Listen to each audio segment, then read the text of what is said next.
Shri Prince ലൂക്കോസ്, വോട്ടർമാരോട് അവസാനമായി പറയാനുള്ളത് എന്താണ്? ഒരു മിനിറ്റ്.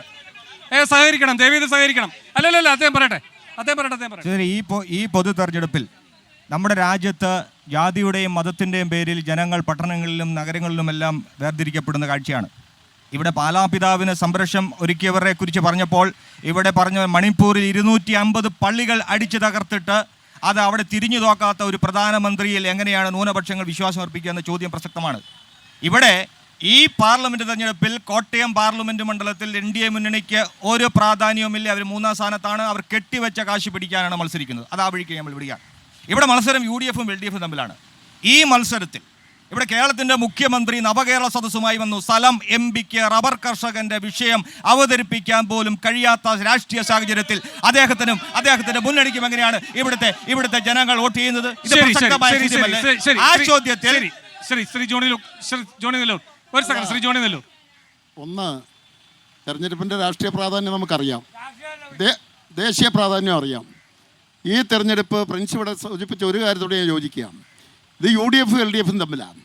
ഈ തെരഞ്ഞെടുപ്പിൽ LDF മുന്നോട്ട് വയ്ക്കുന്ന കാര്യങ്ങൾ, ഇപ്പോൾ റബ്ബറിൻ്റെ കാര്യം ഇവിടെ പറഞ്ഞു. റബ്ബറിൻ്റെ കാര്യം പറയുമ്പോൾ പ്രിൻസ് ഒരു കാര്യം ആലോചിക്കണം.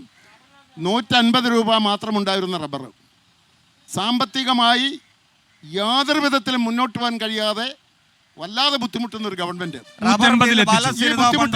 ഈ ബുദ്ധിമുട്ടുകൾക്ക് നടുവിലും 20 രൂപ ആദ്യം 170 ആക്കി, ഇപ്പൊ 10 രൂപ. ഇത്രയും വലിയ ബുദ്ധിമുട്ടുള്ളപ്പോഴും 10 രൂപ കൂട്ടി 150 രൂപയാക്കി.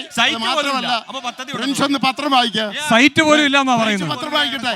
180 രൂപ നടപ്പാക്കി എന്ന് പറഞ്ഞ് പത്രം, ഞാൻ നിങ്ങളോടല്ല, ഞാൻ മറുപടി പറയട്ടെ. 180 രൂപ കൊടുക്കാൻ തീരുമാനിച്ചൊരു ഗവൺമെൻറ്റാണ്. നിസ്സംശയം ഞാൻ പറയാം, കേരളത്തിലെ ജനങ്ങൾ ഇതെല്ലാം കാണുന്നവരാണ്. ഞാൻ ഈ തെരഞ്ഞെടുപ്പിൽ പറയട്ടെ, ഇവിടെ 2004 ആവർത്തിക്കാൻ പോവുകയാണ്. 2004 ആവർത്തിക്കും ഞാൻ പറഞ്ഞാൽ ഞാൻ മുഴുവൻ പറയട്ടെ. ശശി മുഴുവൻ കേട്ടെ. KM മാണിയുടെ പുത്രൻ ജോസ് കെ മാണിയെ പരാജയപ്പെടുത്തിക്കൊണ്ട് NDAയുടെ സ്ഥാനാർത്ഥി പ്രസ്ഥാനമായി വിജയിച്ച ഒരു തെരഞ്ഞെടുപ്പാണ് 2004 തെരഞ്ഞെടുപ്പ്. തോമസിനെ വിജയിപ്പിച്ച തെരഞ്ഞെടുപ്പാണ് 2004 തെരഞ്ഞെടുപ്പ്. അത് ആവർത്തിക്കാൻ പോവുകയാണ്.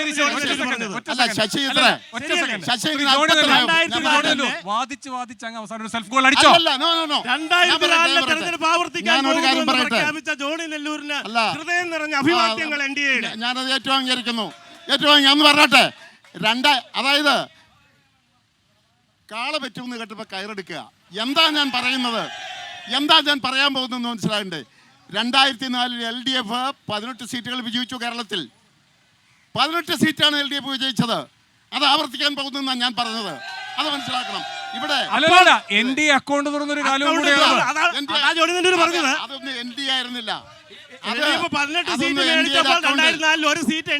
അതൊന്ന് ഞാൻ പറയട്ടെ, അതൊന്നും NDAയുടെ അക്കൗണ്ടിൽ ചേർക്കാൻ ഒരു കാര്യം പറയാം. ഇവിടെ ആരെന്ത് പറഞ്ഞാലും വേണു 26-ാം തീയതി തെരഞ്ഞെടുപ്പാണ്. വോട്ട് എണ്ണുന്ന ദിവസം നമുക്ക് വീണ്ടും കാണാം. തോമസ് ചാഴികാടൻ മഹാഭൂരിപക്ഷത്തോടെ ഇവിടെ MP ആയി തെരഞ്ഞെടുക്കപ്പെടും. എന്തായാലും കോട്ടയം ലോക്സഭാ മണ്ഡലം കാണാൻ പോകുന്നത് ഇരു കേരള കോൺഗ്രസുകളുടെയും ശക്തമായ പോരാട്ടമാണ് എന്നത് നിസ്സംശയം പറയാം.